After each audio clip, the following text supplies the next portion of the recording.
If I knew now, like how long it would take me, how hard it would be, how much I would work, and the things that I would go through to do it, I probably wouldn't have started, to be honest with you. I've traded live capital. I'm telling you, when you see thousands going up and down on real personal money that you've worked hard for, it's a hell of a lot different than your demo account that you paid $50 for.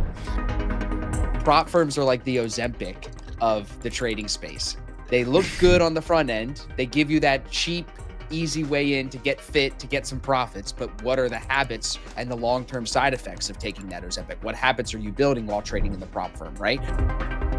I always say, like, win slow, suck less, right? Focus on sucking less and focusing on winning over the long term, right? I see it a lot like demo, right? Especially for newer traders. They don't treat it with the same respect. And I don't care, what you say, like, unless you have a proven system, you're just learning, you're going to build bad habits by treating money without respect. Focus on risk management, because you have to master that before anything else, regardless of the trading strategy, because if you don't master that fast, you're not going to survive this game long enough to see the positive results, right?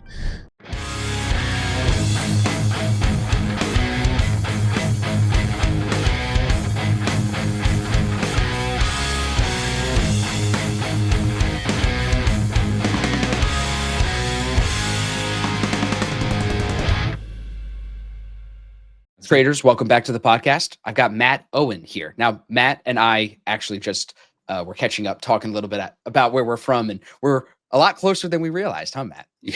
Yeah, a lot closer. From the same town, same neighborhood, even. Didn't even realize. Damn near the same street, dude. It's so funny. Absolutely. But I really appreciate you being here, man. I'm really looking forward to this. We were just saying a second ago, haven't done any podcasts yet. So I'm excited to get your story out. I really liked your social media content. Often when I'm doing this podcast and I'm looking for new guests, I find them through just browsing trading content. And it's easy to see the guys that are, excuse my French, but they're full of shit, versus the guys like you who are actually trying to share from an educational standpoint of, like, what are you doing that's working? And I know you've got flipping futures, and we'll touch on that, touch on your story, but I have to compliment you, bro. The video even today that you made, you talked about how much money you made, but the next sentence out of your mouth was, I only risked X. So like, that's something I notice when I'm looking for people to talk to, looking for guests. I want to hear people that are really trading, that really understand risk over reward, so to speak. So yeah, looking forward to having you, man. Thanks, man. Yeah, that's what I primarily focus on, risk versus reward. And I know I don't post things on social media to try to get the most clicks and stuff. I know there's a lot of, get rich quick gurus out there that, get a lot more attention than I do. But I really try to primarily focus on just sharing the reality of what, trading full time actually looks like. And that's why I kind of started it, and sharing and helping people. And I just got more and more positive feedback from the people that I was helping. So I just, it was a positive feedback. Yeah. Sure. So it's a positive feedback loop. Yeah, I'm sorry, if you don't mind, let's go, because I know you're posting a corporate dropout. So let's give everybody, I know you were in the service, so thank you for your service. I know that kind of led you from North Carolina down to Tampa, you were saying. So then how did trading become something here? Because I know a lot of guys in the service trade. Did you hear about it through other guys that you were with? A little bit. I started trading a little bit while I was in the military, mostly just crypto. I started getting into crypto, specifically Litecoin, back in like 2015, 2016. Okay. And I couldn't really say that I was much of a trader, just more of like, I saw value investments and I would just pour money into them and just hold them. So I just held that through like 2020. But I started out, I was in the military and I got into tech. I got an engineering degree. I worked in tech as well after getting out of the military. And then I started trading, along the way from like 2016 to 2020, I was mostly just swing trading, options, and crypto. And I actually had, the opposite problem a lot of people have when they start out. I had a lot of success with that. And then I kind of around 2019, 2020, started to get more into day trading and trying to get higher leverage with options and quicker returns. And that's when a world of pain started for a while. So, anytime you shrink the time horizon on what you're trying to do in the markets, the degree of difficulty becomes exponentially higher. So I started with, increasing leverage with things like options, and, had a lot of failure early on for a couple years day trading. Today's episode is sponsored by Top One Futures, my go-to firm for instant funding accounts. Right now, you can use the code ASFX to get 50% off, making them the cheapest instant funding accounts in the game. You'll get low profit targets, large payout caps, and now no minimum trading days, so you can start earning and taking payouts quickly. If you're serious about scaling your trading, this is where you start. Visit toponefutures.com and use the code ASFX at checkout.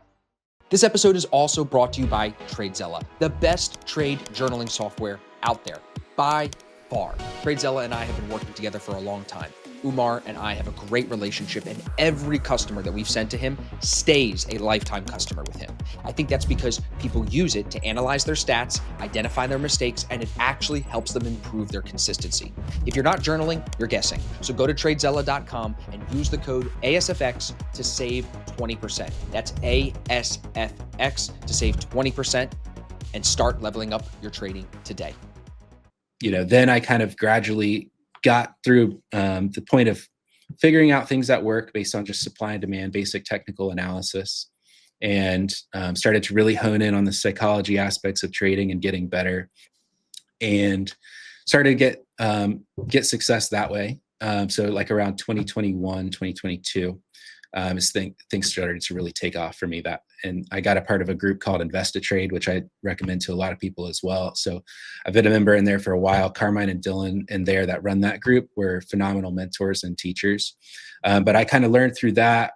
I went through some ICT stuff, some different things, different price action strategies. So I kind of merged all that together over time to just pieces that worked for me, and just kind of morph that into, the setups that I like to trade, the way I like to analyze the market, and really focus on the psychology and the repeatability and the human performance aspects, which I kind of drew back to my time in like special operations and things like that. It's like, okay, I've been through hard things before, and I know how to kind of like press through, adapt, make changes. And so I kind of, eventually after enough failures got to the point of circling back to kind of figure out my way to press forward until I started seeing consistency. And then when did you switch from the options into futures? Like how long have you been doing the future stuff? Yeah, and the prop around stuff? 2021, 2022. I was just finding it more and more difficult to manage the Greeks with options for short-term trading. And to be honest, I was trying to do too much with too much leverage with too short a time horizon. So I remember I don't even want to talk about this, man, but I got cooked on some zero DTEs during an FOMC event, and I was trading real capital too. Like there was no prop firms back then. Like I lost like 10 grand in a day. And that was like a come to Jesus moment where I was like, I got to change some things here. And then I started getting more into futures, and I liked how futures are very difficult. They have their own set of difficulties, but I liked how I could very consistently manage risk. And I didn't have so many unknowns to play with as far as option Greeks. Now I still do trade options, more longer term swings, but I liked the futures aspect of consistency as far as price targets and risk management. I could hone in on that, and the order flow aspect of it, like, is not the same outside of the futures where things are traded in fixed contract sizes. It's much better to do the order flow analysis that way. And that kind of became my specialty. And that was like around 2021, 2022. Great, like high level overview. And I have a couple of questions. So from the mentors that you mentioned, Carmine, and I forget the other guy's name, how did that information, the education and the knowledge that you received with them, how did that translate into you becoming this kind of order flow focused trader in the future space? Was it translatable, or were you more learning concepts that you then had to apply into the future space? No, I mean, Carmine is very good, one of the best order flow traders. And so I learned a lot from him, but there's kind of a meta skill, which is like in life, right? It's almost impossible to just copy someone else one for one. You're going to have to learn from an abstract way the things that are taught and how you can apply it for yourself. And especially with something that is very dynamic and fluid, like the markets, especially with analyzing order flow, which is subjective and discretionary. I have very systematic and repeatable things that I look to trade, but there is a degree of subjectivity and discretion to it. And that just comes with just a brutal amount of time and experience. For me, I was watching every tick in the order flow for years, for like 8+ hours a day, years. And so that helped me, learning with Carmine and Dylan helped me shortcut a lot of things for sure. And, I think finding someone like that for yourself that can help you shortcut a significant amount of time and pain that you would go through otherwise will help you. But there's nothing that's going to shortcut putting the time and effort in yourself to, build the confidence and, build things that, work for yourself. Because even though I trade very similar to them, the way I manage trades and the way I do things is unique to me because I found things that work for my personality and those types of things. So do you think order flow with, of course, some foundational, foundational knowledge that we all agree on the way order flow is presenting itself. But do you think it's one of those things that there is no textbook, there is no one person writing the script of how to read order flow and how to trade it, because it has this little bit of discretionary flair that you're talking about? Because every person that I've talked to that trades with Bookmap or trades with the DOM or trades with order flow, they're always the ones, sometimes the biggest traders, but always the ones that have the hardest time explaining their strategy because it isn't systematic alone. It has this discretionary flair. No, I mean, there is discretion, but it's, this is the way that I explain it, right? I think this will make a lot of sense. There is discretion, right? And that is an aspect to it. But the way I look at it is like, I do have very systematic and repeatable things that I teach people in my private mentorship. And that's, I think, what a lot of people gravitate towards, is because I try to take these complex things and simplify it. And one of the things that I always explain with specifically with order flow setups, right, around trading, there is a foundational element to it, right? You don't just blindly trade off order flow. For me, that just leads to a lot of choppy and not great decision making. It's best combined for an added layer of precision with another strategy like supply and demand, support and resistance, those kinds of things. But the way I always explain it is like a trade setup to me is like, think about science and biology, like a category of animal, right? So you have a dog setup, and you have a cat setup. Every dog looks different, right? There's a little bit of difference between even the same breed, different animal, it's a different dog. But you know a dog when you see a dog. And you see a cat, every cat looks a little different, but you know a cat when you see a cat. And those are like, that is because the market is so dynamic, it's always changing. But there are repeatable signatures. Like, I know this setup when I see this setup, but there's slight variations because the market is constantly changing, and the order flow is constantly, it's very dynamic. It's not like a fixed picture that just repeats itself. It's very dynamic. There's constantly, I follow that 100%. Great analogy. Yeah, I think that makes perfect sense. So it's like, a dog when you see it, but what dog is it will determine how you maybe trade or manage that trade specifically, or avoid that trade in that scenario.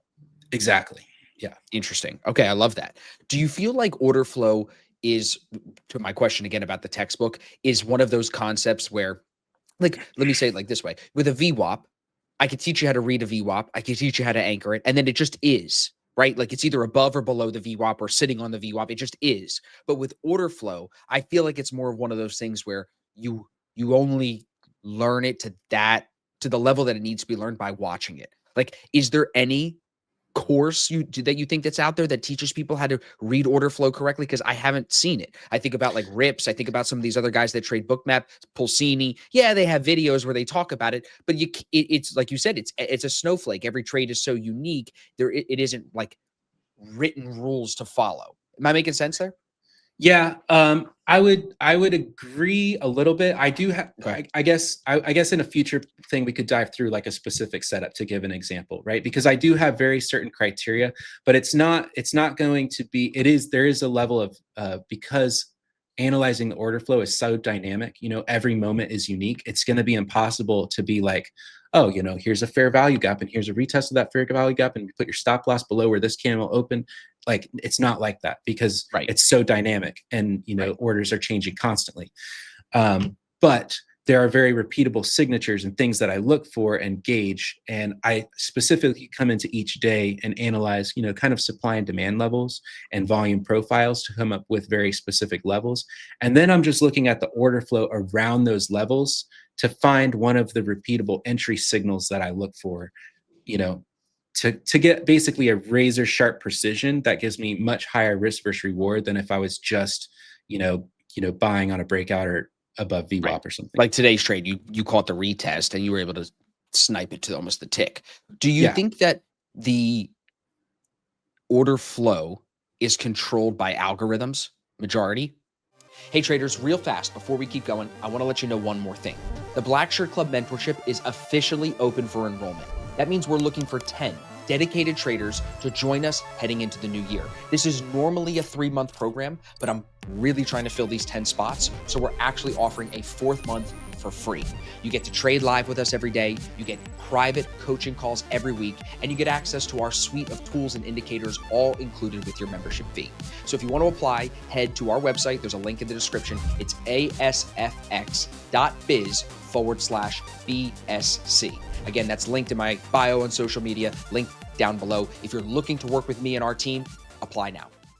Controlled is a funny word. Nobody's controlling. You're right. That's a funny word. Too subjective. Is the order flow driven majority by algorithms? Like when you're studying order flow now, is it different than studying order flow 10 or 15 years ago where there's so many more algorithms running? You know what I'm saying? Because when you're a trader like me, I want to understand the mechanics of why traders that read the orders on the DOM, on the book map, whatever, why they succeed so well. You know, so I'm trying to understand the underpinnings of what that is. What is the order flow? Is it algorithms on and off the book? Is it actual traders? You know what I mean? Yeah, it's all of that. So I think this is what is so powerful about the order, is analyzing trades from the order flow perspective. Is the reality is it doesn't matter.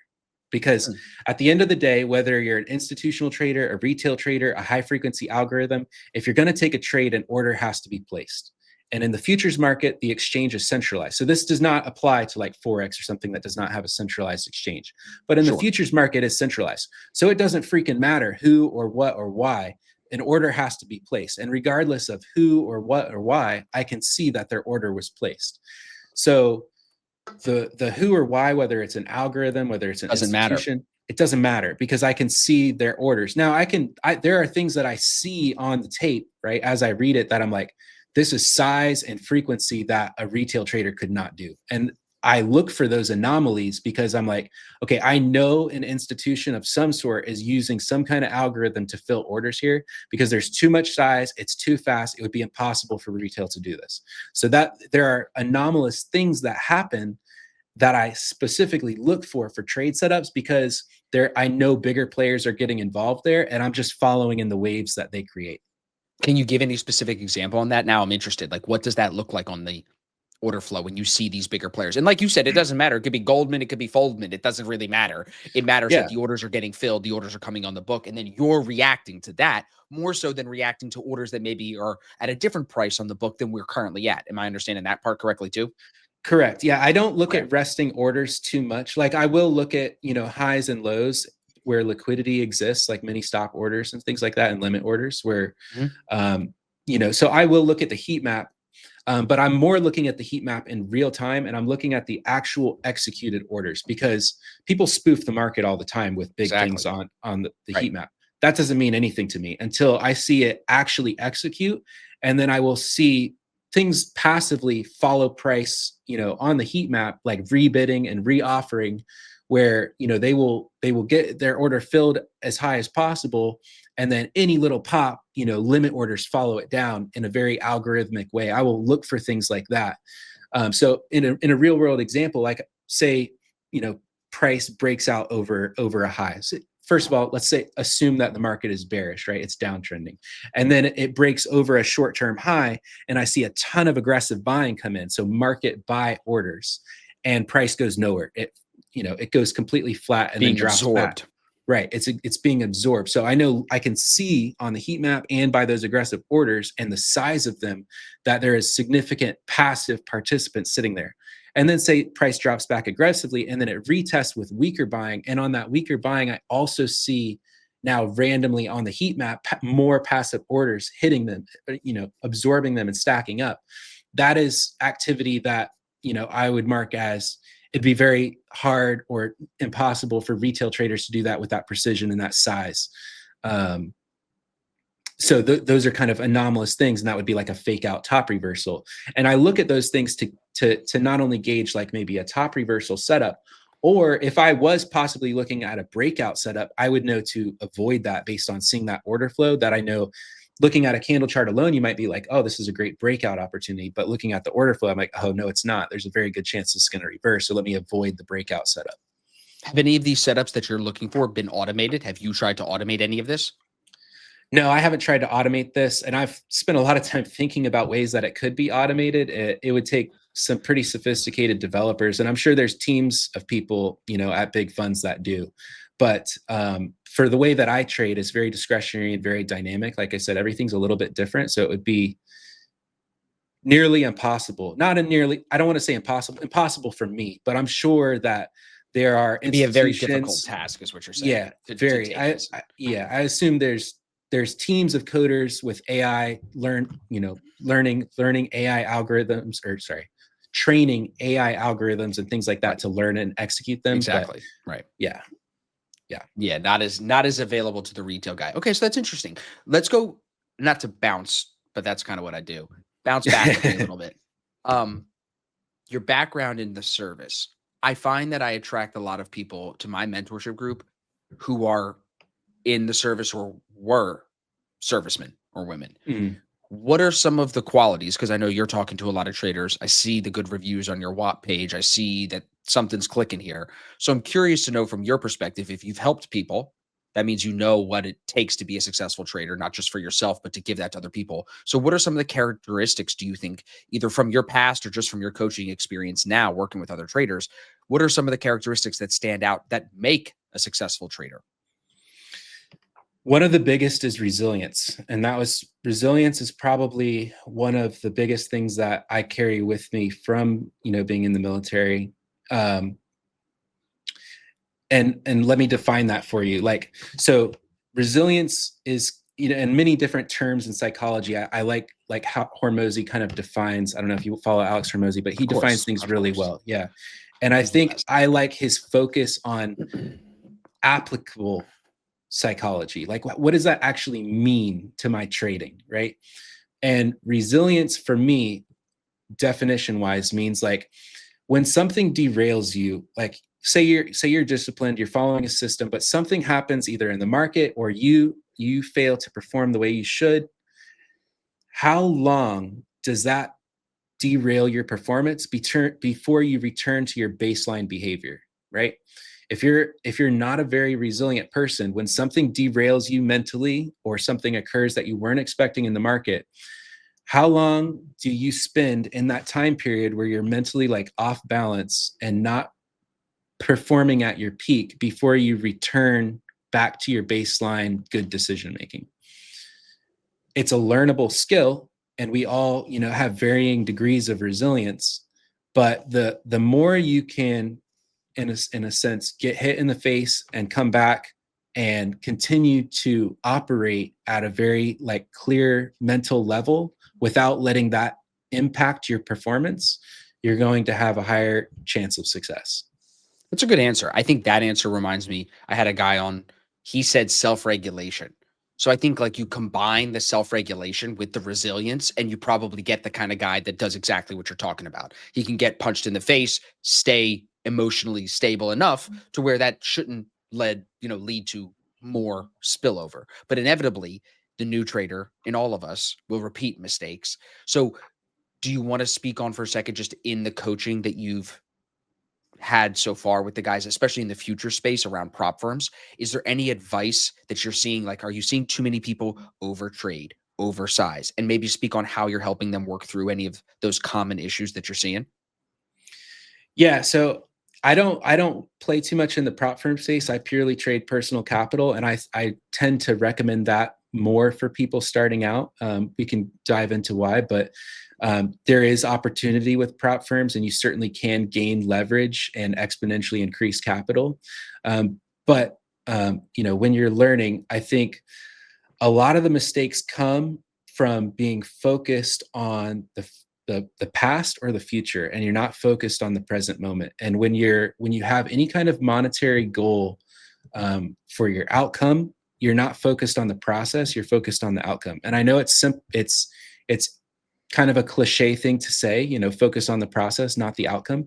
But if you're thinking about the past too much, right, you're thinking about past mistakes, it will make you hesitant to execute in the moment. And every single trade you take is unique.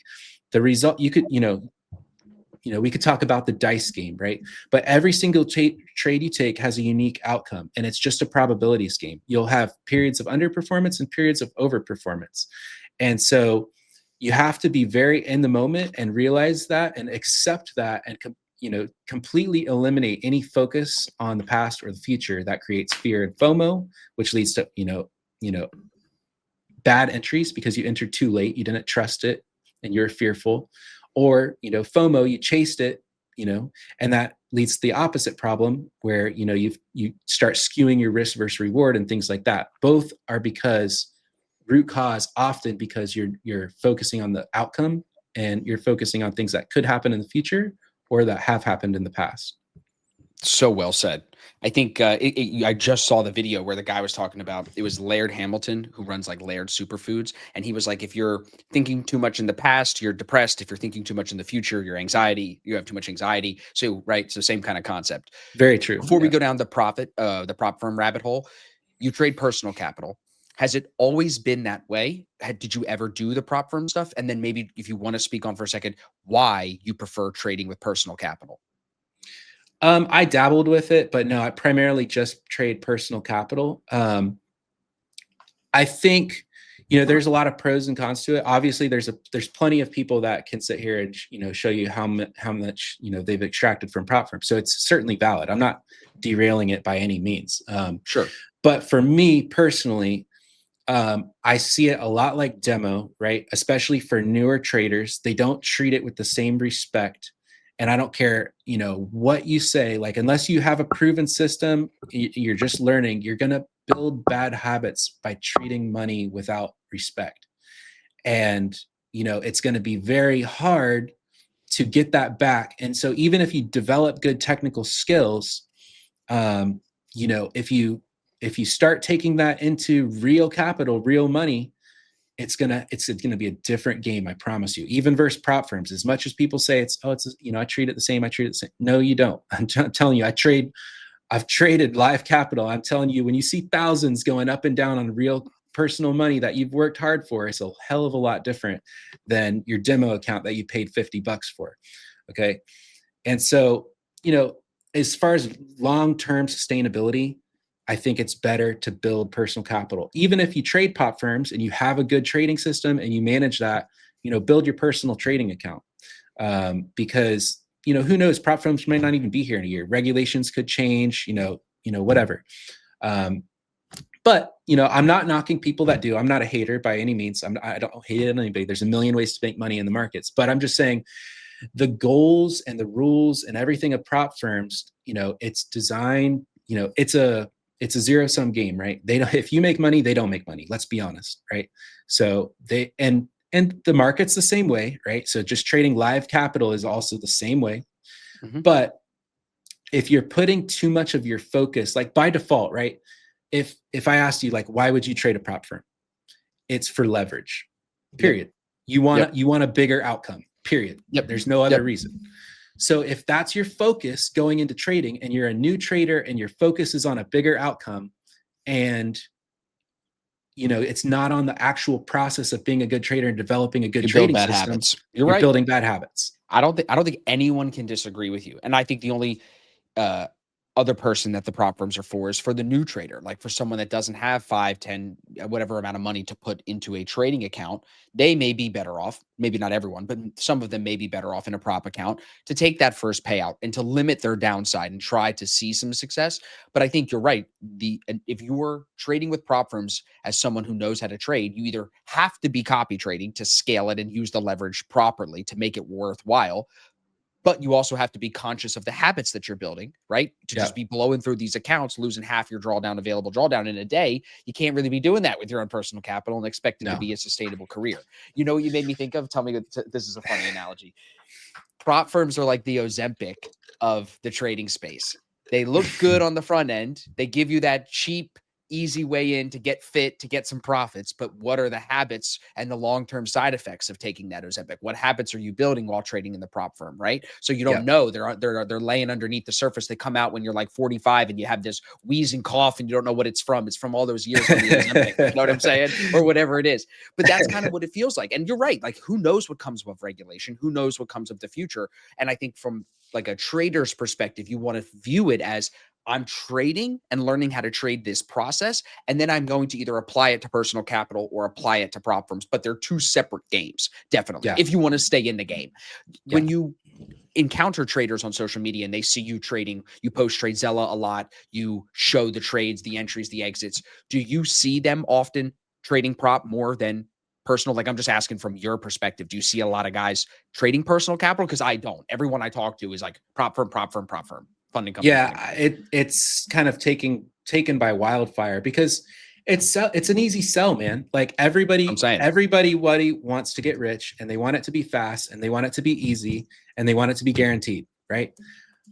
And so prop firms can promise all of those things. They can't really promise it, but they can market those things, right? Right. And so that's what draws the masses. But I can tell you that, there's very little low-hanging fruit in this world. And what draws the masses is probably not going to build your success. But yeah, especially for the online space, yeah, everywhere I look, that's what people are doing. Right. Even in my group. And again, if you do it, do your best to treat it like it's real. And there is upside to it. I'm not going to argue that. That's proven, right? You do it. I mean, you trade prop firms, I think. Copy trade account. There's nothing wrong with it, but just understand the game that you're playing and understand, like, you need to do your best to focus on the process of building a good repeatable trading system, not flipping accounts. Right. Exactly. Not trying to sim farm it or gamify the trading game, which is what a lot of this stuff is going on. Yeah. So let me ask you this question then. You're talking to my barber, you're talking to someone that's not a trader, and they say, Matt, I want to get into trading. What do you say? Like, I'm curious, are you going around telling people you're a trader and this is how you do it? Are you more the kind of guy that's like, no, I don't even want to talk about it really? And like, as a guy that is trading with real capital, personal cash, when people say, how much do I need to start with? What do you say? Because when I get that question now, I send them to prop firms. So I'm curious to know your answer. Honestly, for most people, I'm like, no, you don't, man. Hell no. like honestly, like if I knew now, I've been trading for like 9 years now since I've started my first account, right? If I knew now, like how long it would take me, how hard it would be, how much I would work, and the things that I would go through to do it, I probably wouldn't have started, to be honest with you. But there are some people that are going to be determined to do it anyway, and those people, I say, welcome to hell. I'll help you through it. But I'm not gonna paint the rosy picture for people and be like, yeah, welcome in, dude. It's easy. No, it's not easy. It's one of the hardest things. Like when people tell me that, I look at them and I'm like, what you're telling me is you want to get on the PGA Tour and you have no golf experience, right? It's possible. You're gonna have to work your ass off though. That's great analogy again. You're telling me you want to be on the PGA Tour. You're still at the sim, brother. You're still at the golf sim at Golf Galaxy trying out the club. Yeah, it's tough, bro, because it's like you don't want to put people in a shitty financial position, but you don't want to discourage people from going after their hopes and their dreams. But that was also why I asked you first about like the qualities of someone, like you said, the resilience, right? Like I said, the self-regulation. If someone listening to this, I'm assuming if they're this far into the podcast, they believe that they're resilient enough to make it, right? They're going to be the crazy ones like us. But I think it goes back to that point of like, if you really think you're going to do this, go from never swinging a golf club to PGA Tour, which would be like successful trader, you're going to have to not just put in the time, but I think submit to the ups and downs along the time, which are going to be painful, right? Like I think back to when I started trading, bro. I started around the same time, it sounds like you did. I was funding Traders Way accounts, trading Forex, $50, $75 with a credit card. I had no idea what I was doing, using 1 to 3,000 leverage, trying to flip $100 accounts, bro. This was like 11 or 12 years ago. That's where I started. You know what I'm saying? So luckily though, now the people have information like you, like me, they can shortcut the learning curve. So when you're running your streams. I know you stream every day. You have a live trading room. Tell me about like the process of what that looks like for people. Cause I'm sure they want to know, okay, Matt, now tell me about like how you actually, I get you're an order flow guy. How many trades a day does that look like? What time of day are you getting to the desk? Are you going to sun your balls at the beach before? What are you doing? You know what I'm saying? Yeah. So first of all, let me take a quick step back. I have a slogan that I always say with people. This is what I would tell people. Like if they're determined to get into it, I always say like win slow, suck less, right? Focus on sucking less and focusing on winning over the long term, right? So I try to just immediately derail that mindset of get rich quick. You know what I mean? You'll go farther by limiting your downside in the short term and just focus on winning over the long term and compounding. Now, to answer your question, yeah, I trade live every day. In the flipping futures community. Actually, this is my first full month doing it, right? So I've had so many people over the years. Like I started doing free live streams on YouTube and posting recaps and things, and I just started spending so much time, like 4, 5, 6 hours a day, helping people out. And I just got more and more people asking me to do it, full time. So I said, okay, I would do it, and I started it. So this month is the beginning of it. But I focus on trading live and coaching people through both the technical and psychology aspects of trading, just from my personal experience of things that I've gone through. So I do share my live trades. I typically start going through the charts around 5 a.m. every day. I typically go through a first just brief walkthrough of the charts around 5, 6 a.m. Then I go for a run, I come back, and then I start making an actual like trading plan for the day around 8:30. And then I typically start my live streams around 9 a.m. because I'm primarily focused on, I used to be at my charts trading all day, every tick in the market, right? And the further I've gone on in my trading journey, the more I've just been like, I want to be, when there's good volatility, when there's good momentum, when there's a lot of juice to squeeze, I want to be in that. And outside of that, like, I don't want to play in this game, right? So that primarily, most of the time, is like between like 9:30 and 11. That's when the best volatility, I can be in and out of positions, get a high risk versus reward opportunity and get out. So I'm typically on stream coaching people, and those are recorded every day and shared. So I have a lot of people that are in other countries' time zones, and they just find so much value in just watching the recordings to learn setups and things like that. So, and then I'm typically at my desk on and off throughout the day. So I still update commentary in the private Discord and help people through different issues. I review people's trades and things like that. But as far as how many trades I take, I don't really have a hard rule on that. I could say as a general average, I take probably maybe 3 or 4 trades max in a day. Some days like today, I made, like 20 points on a trade, risking 2 points, and I'm good. I'm one and done. So if I have other days where there's a lot of volatility and things like that, there's a lot of opportunities, I might take 5 to 10 trades in a day. So it really depends on the volatility, the volume, what's happening that day. But I do have, hard risk limits. So, if I take 3 losses in a day, I'm done. That's a max loss day for me of my like average position risk, right? So that's like a hard limit regardless of like how many trades I want to put on in a day. But I have one and done days. I have days where I take 2 or 3 trades. I may take 1 or 2 small losses and then have a nice big win, and then I wrap it up. Or there's other days I have like 5, 10 winning trades, and there's just tons of opportunity in the market, and I'm seeing it well. And it's like, I'm not putting a limit on this. I'll trail my max loss on the day. I'll, maybe only give back 25% of my profit on the day before I call it. But yeah. What asset? NQ? I trade just primarily ES. I do trade NQ a little bit, but I 90% trade ES. Yeah. Nice, bro. So not only are we Florida brothers, but we're ES brothers too. I mean, people are infatuated with NQ because of the volatility and because it moves faster, but I just find ES to be easier to trade. It's got bigger hits. Bigger point moves, or as far as dollar per point. But I will say I have a love-hate relationship with ES, man. So a lot of times it's so slow and grinding, and I'm like, bro, I'm seeing NQ has already hit my target from where I got it. Like, because you have NQ going in one direction, yeah. You got YM going in the other direction, ES going sideways, going nowhere, putting around. And especially recently, so many times. But like, there are times when I see opportunity better. Like, so we'll just put it in perspective. Like, if the market's trending, you're going to have the best trending moves when all the indices are moving in one direction, right? For sure. If one's leading or lagging, if I'm looking to go long on the setup, I want to be long the stronger instrument, right? Because you're just going to have a better move. So there are times that I will look to trade one or the other, but I would say 90% of my focus is on ES, and I will only look at NQ. Really, if volatility is really dead and ES is really dead, then I'll move over to NQ. Or if it's just a better setup, you know what I mean? NQ is relatively stronger. I'm looking to trade the long side. It's just a better risk versus reward and better. You know, I want to be with the index that's already, you know, stronger.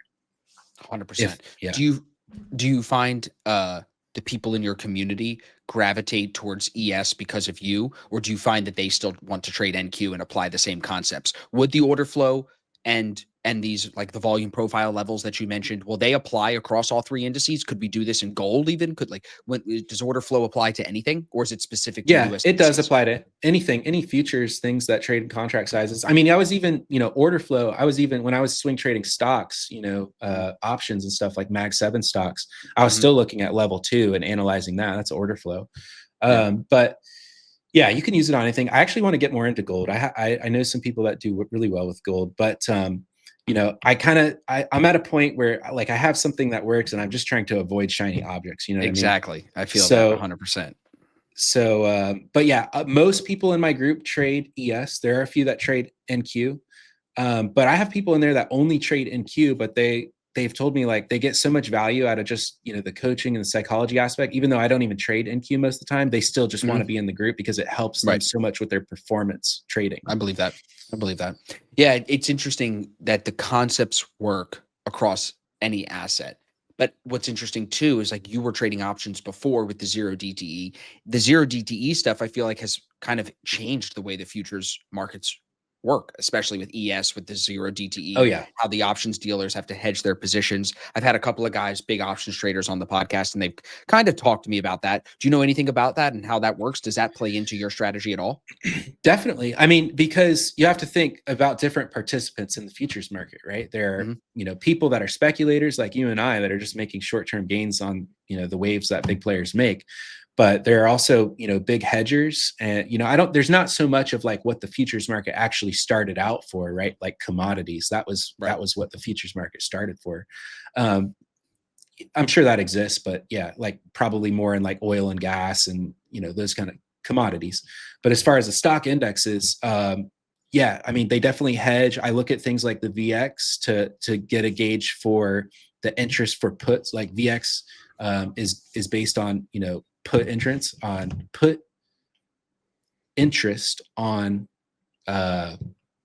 SPY SPX. So I look at those things, and I also look at whenever there's significant options expirations occurring, I know that we could see a significant rebalancing of big players' positions in the futures market. So I could, you know, at least understand that context that's going on when those things are occurring, and I could expect, you know, an imbalance to occur in the afternoon before, you know, options expirations, depending on Yes. if somebody's very offsides. They're like the underpinnings of the market itself, of, like, what's causing things to move, like you said, and we're just capitalizing on that short-term wave. So what do you think, like, based on the trading strategy that you're using, what's the average hold time for these trades that you're looking at? Are they short-term trades? Like, would you consider yourself a scalper, or would you consider Yeah. yourself more? Yeah. Okay. Yeah. I mean, I am mostly a scalper, like Yeah. between 2 minutes to 30 minutes is probably Yeah. 90% of my trades. Yeah. Because you want to be done by 11 o'clock or noon, you said. Yeah. But there are times, if depending on the higher opportunity, that I will take a trade, especially if it's a, you know, a better bottom reversal setup on a higher time frame.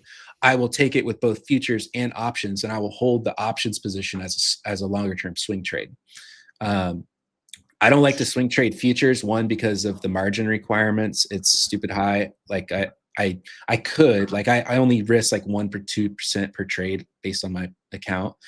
But I just like to cap my risk with options based on my position size in a way that I can't do with futures. Cause, you know, something crazy could happen. The market could tank and my Absolutely. order might not get filled. And futures is Right. unlimited downside if you're not very prudent. So I like to be able, for longer term plays, even though it's difficult to kind of manage the Greeks and I need to scale out in profit, I like to do that with options. That way I can just kind of cap my risk. You've mentioned the scaling out a couple of times. For even the scalping trades, are you trailing stops on these trades usually, and then getting tapped on the stop with the remaining position, and you're taking profit as it moves? How would you describe the trade management as a order flow trader? It really depends on the setup, and it depends on the market conditions. And balanced market conditions, when I'm playing basically mean reversions, I'm all in and all out. I'm trying to catch a quick scalp. I'm not looking to leave runners on or anything like that. In trending conditions, I will be more open to pyramiding into positions. Like I said, I have a lot of different setups that I trade, and the risk management and the trade management is also part of that, depending on the market conditions. But in trending conditions, I'm more open to pyramiding into positions and trailing stops. But for majority of my scalps, I'm in once, and usually the way I scalp, I get very, very tight entries with high risk versus reward. My win rate is lower. I would say maybe, depends on the month, 40 to 70%, but typical R multiple for me is like 5 to 8. I think this month right now I have 55% win rate and an 8 R average R multiple. But I'm able to do that by, one, getting very, very tight risk at good pivot points in the market, and leaving runners on if the conditions guarantee that. Like today I scaled out for I think 7 points, and then I left the second part of my position on for 20 points, and I was risking 2. Do you find that that's the way you, like when you're teaching new traders how to manage trades, that's the way that they do it? Or do you often like have some of these guys just full in, full out of their trades? Hey, if you're up a certain R on the trade, just take the profit. Don't worry about scaling. I don't really teach people what to do exactly. Like, I mentor people about what I'm doing. I tell people, find what works for you. Learn from me. Like, it's a very simple concept. Like, my wife was an elementary school teacher, and she used to say, like, she used to teach, like, I do, we do, you do, right? I'm doing it. You watch me, then you do it with me. Like, and then you learn to do it on your own, right? That's what kind of a very basic approach that I have. But I'm not telling people how to manage their trades or when to take trades. I'm not running a signal group, right? I share my positions, but it's not for the purpose of people to copy me. Like, I just don't think anyone's going to be successful long-term with that. But as far as trade management, I think simpler is better starting out. I think it's a mistake to look at someone like me or you that's been doing this for a long time and try to just copy what they're doing, because there's a lot of discretion that came with a lot of years of experience. Sure. And fine tuning. I have specific setups I look for and specific ways of managing risk for that.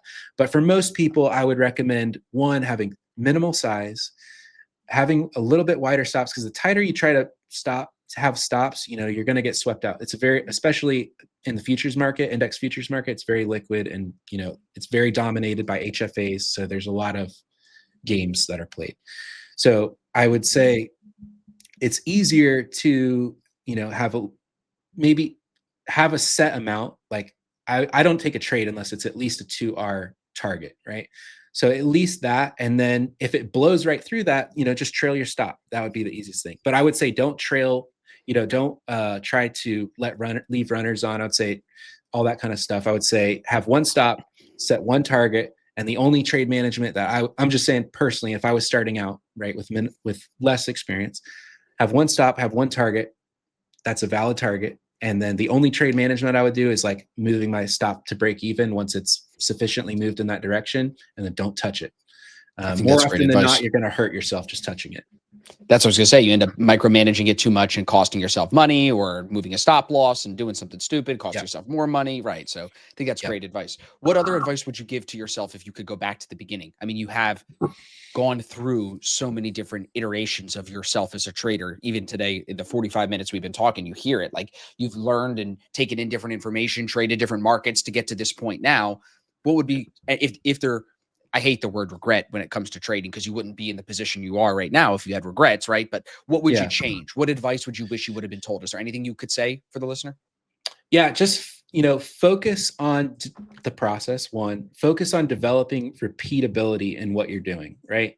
Never, every time you take random actions in the market that is not from a very repeatable approach, you're reinforcing in your brain that habit, and it's just going to continue to hurt you. Everything you need to do needs to come from a repeatability standpoint. Like, I give the example of a dice game, right? Say, I'm rolling a dice. A dice has 6 sides, right? And say my trade setup is, if it lands on 1, 2, or 3, I make 2R. And if it lands on 4, 5, or 6, I lose 1R. And every single time I take that trade, I need to roll the dice the same way, and I need to manage it the same way. And it has to have the same, signals and signatures and things that I'm looking for.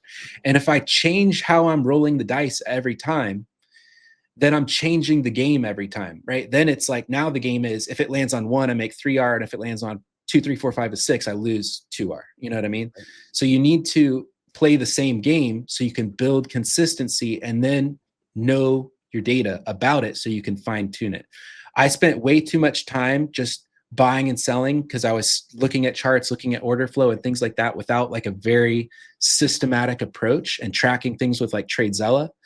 And it was wasted time because I got so much garbage data. I got nothing out of it. I mean, yeah, I got experience watching price action and order flow, but I wasn't able to build much from it because it was just garbage data. If you put garbage data in your database, you're going to get garbage information out of it. So you need to have good data, and that's built by following a very repeatable system that you can do day in and day out. And then once you have that, then you can slowly make tweaks over time. So well said, Matt. The comment that you've made a lot in this conversation has been focusing on the process. Is there any tips for someone who isn't confident in their process yet? I'm worried someone may hear this and be like, well, I have a process in front of me. I bought this course or whatever, but I don't know if this strategy and if this is for me. Would you tell that Yeah. person to leave the strategy and find some, you know what I'm saying? Like, what would be your advice there? I mean, the grass is always greener. I think early on, it's important to explore a few things that work and try to find something that works with your personality as far as time frame, as far as market, and something that you're genuinely interested in and passionate about. Mm-hmm. And then once you kind of find that and you see proof that it does work from whoever's teaching it, really like lock in on that, because so many people spend so much time learning something and it's like they start to build skill. But the problem is, like, building skill and building expertise in something does not necessarily mean a positive outcome. It could still be a long time. Growth doesn't happen like it happens like a parabolic curve, which stays dead for a long time. And then it kind of takes off as those things compound. And if you spend so much time in this difficult stage, you don't see progress. And then right before you hit that parabolic curve, you're jumping off to the next thing and you're starting from zero again. So there's a lot of that. I see people in my WAP, man, and I can see them join and they're in like 23 WAPs. Yeah, So I'm like, you're right. bro, I knew you were going to say that. Right. Bro, They're in I'm everybody's thing. Right. I'm telling you, like, thank you for joining with me. But brother, listen to me. Unless you put a significant amount of time and effort into learning one thing and being an expert in that, chasing shiny objects is never going to get you there. And you're going to just burn yourself out because you're resetting at zero, resetting at zero, resetting at zero. The analogy that someone said before was, as a new trader, you can strategy shop, but that's different than strategy hop. And I was like, I kind of like that. Like, you want to shop around at first till you find someone or something that you can lock in on. And then you want to kind of commit to it to make sure it's for you. And you want to, I think, be critical about it too. I tell people, I'm like, set a time frame. Try, like you're new, join so-and-so's group, John down the street, give it a month.